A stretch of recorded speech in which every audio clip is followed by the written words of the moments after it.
Bonjour et bienvenue pour une nouvelle vidéo. Cette fois-ci, pour vous présenter une figurine de la collection Ranma 1/2 de chez Sega. Alors, je crois que c'est Sega Jaya, si je dis pas de bêtises, ou Luminasta. Voilà. Donc, des figurines, j'avais déjà pris les trois précédentes où j'avais Shampoo, Ranma fille et Ranma garçon. Et en fait, c'est des dioramas qui fonctionnent par deux. Voilà. Donc là, il y a la Akane. Adeline en français, dans le manga français, dans l'anime français, et qui était Akane en japonais, vu que j'avais le manga, tout ça et tout. Et à côté de ça, c'est la figurine qui va avec le personnage de Ranma, justement celui que vous voyez juste derrière là, en fond. Voilà. Donc, comment dire, cette figurine, je l'ai payée 30 euros, ouais, 35. Voilà, parce qu'hier j'étais à la Paris Manga Show, donc j'ai trouvé les figurines que j'attendais.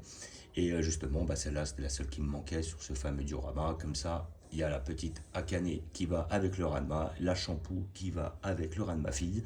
Et puis comme ça, j'ai les principaux personnages. Non, après, j'ai pas Genma, hein, le père, qui effectivement se transforme en panda sous l'effet de l'eau. Et après, ce qui est bien dans cette figurine aussi, c'est qu'ils ont mis un petit détail qui est très bien, c'est le petit Ryuga. Alors, je crois que c'était Ryuga son nom, ou Ryoga plutôt, qui était en fin de compte le petit cochon.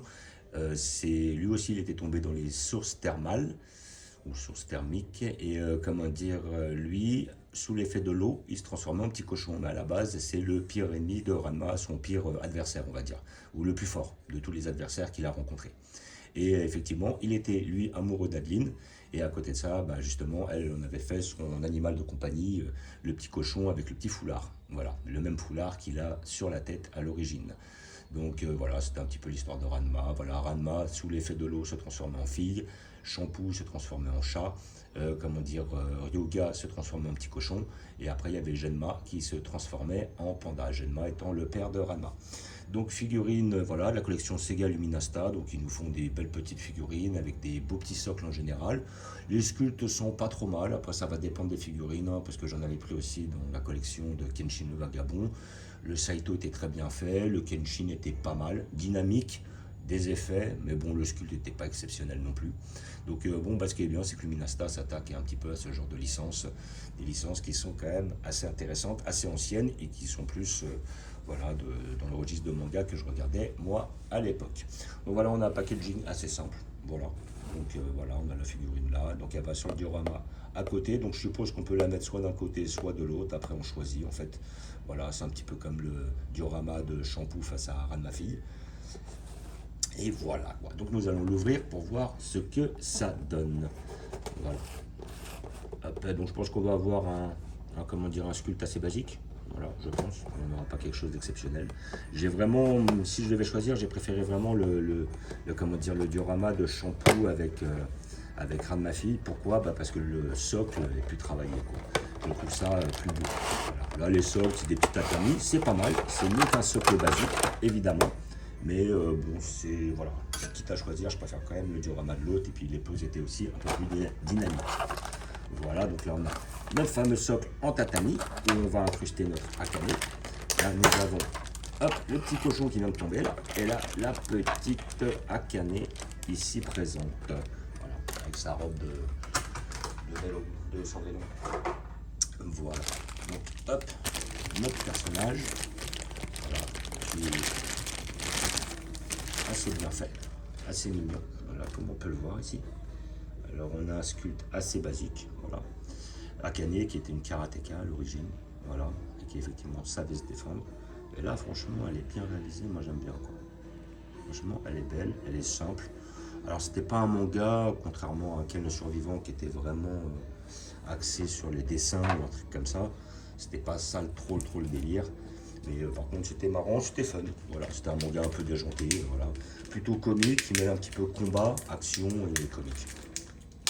Après c'était assez spécial. Et je sais que bon, le manga je l'ai eu en totalité jusqu'au 38. Et si je dis pas de bêtises, je me rappelle bien, attention spoil, ça finit sur le mariage des deux qui se chafouinent pendant tout le manga, mais finalement finissent par se mettre ensemble parce qu'ils n'ont jamais réellement avoué leur amour l'un pour l'autre.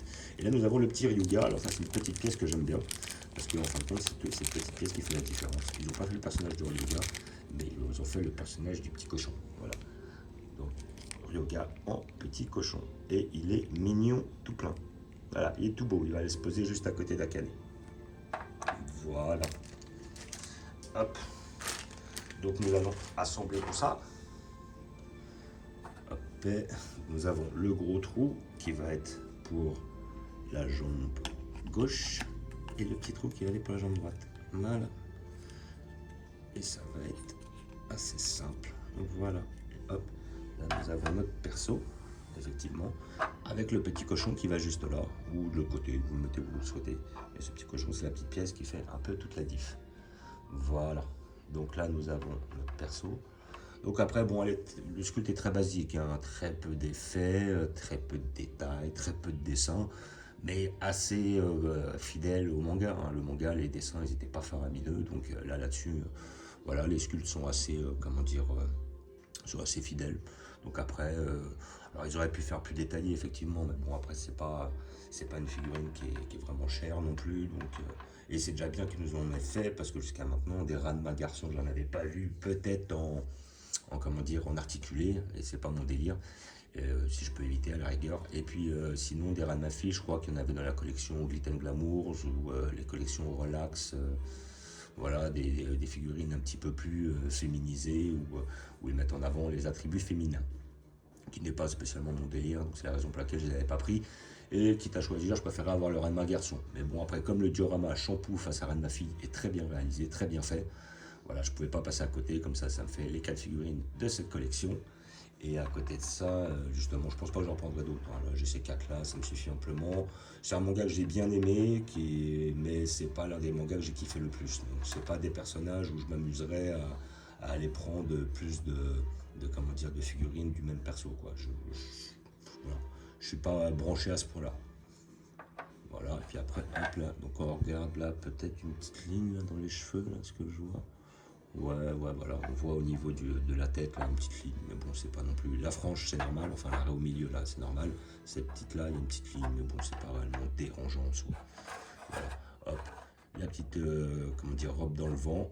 Voilà, les petites chaussettes sont bien faites, le petit visage est bien fait, le petit Ryuga, il donne un petit délire au machin. Voilà, et franchement, moi, je suis vraiment satisfait. Ils nous ont fait 4 petites figurines très sympas, abordables, pas trop chères, qui fonctionnent par deux. Voilà, ils sont pas trop mouillés, mais bon, à côté de ça, ça nous permet d'avoir des personnages de ce manga-là, ce qu'ils n'avaient pas fait dans d'autres licences. Voilà. Donc, comme j'ai dit, collection Luminasta Sega. Sega Jaya Luminasta, voilà.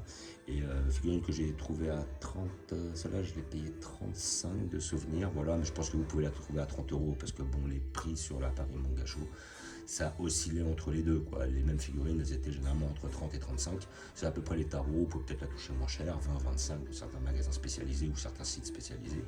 Mais bon, après, c'est à peu près les tarots, quoi. Après, vous pouvez peut-être tenter votre chance si vous le souhaitez comment dire, en faux, quoi, un petit peu chez Wish ou chez AliExpress. Après, vous pouvez peut-être trouver quelque chose qui tiendra la route pour pas trop cher, parce que ça, une figurine comme ça, avec la vendrait 5 à 10 balles, quoi. Et voilà, après, ça à vous de tenter. Moi, je préférais la prendre en vrai, comme ça, hop, ça me permet d'avoir un personnage en plus des mangas que j'ai vraiment apprécié. Et voilà, et ce petit cochon est vraiment bien fait. Je le trouve mignon, mignon comme tout, et c'est ce petit détail que j'apprécie. Voilà, donc comme d'habitude, je vais vous montrer où je vais la placer. Je vais la placer à côté du Ranma. Donc après, on a la possibilité de la mettre soit sur sa droite, soit sur sa gauche. Voilà, moi je pense que je vais les mettre ouais, l'un à côté de l'autre comme ça, le Ranma un petit peu sur le côté droit, comme ça cachera un peu moins les figurines de derrière. Voilà. Hop, hop. Et je vais le mettre ici, sans faire tomber le petit cochon, parce que lui ne doit pas être stable, c'est un peu comme le saut de Ranma sur la figurine. Je pense que je vais le mettre là, comme ça. Voilà, juste l'un à côté de l'autre, ça va être mignon. Alors après, c'est ça qui est pas mal dans ce diorama, c'est qu'on peut les faire soit plus proche de l'autre, ou voilà, parce que là ils sont un petit peu attirés l'un par l'autre. Elle est plus tournée sur sa gauche, lui plus sur sa droite, ce qui fait que ça les rapproche un peu. On peut effectivement faire le contraire, de façon à ce que ça les éloigne un peu. C'était un peu comme le diorama derrière de Ranma et Shampoo. On peut les mettre de façon à ce qu'elles soient ensemble, ou alors elles soient de dos, ou alors même face à face. Ceux-là ont la même possibilité. Voilà, mais c'est mignon. Moi j'apprécie le produit. Voilà, je voulais des figurines de Ranma, donc j'en ai eu, ils nous les ont fait. Et c'est très très bien.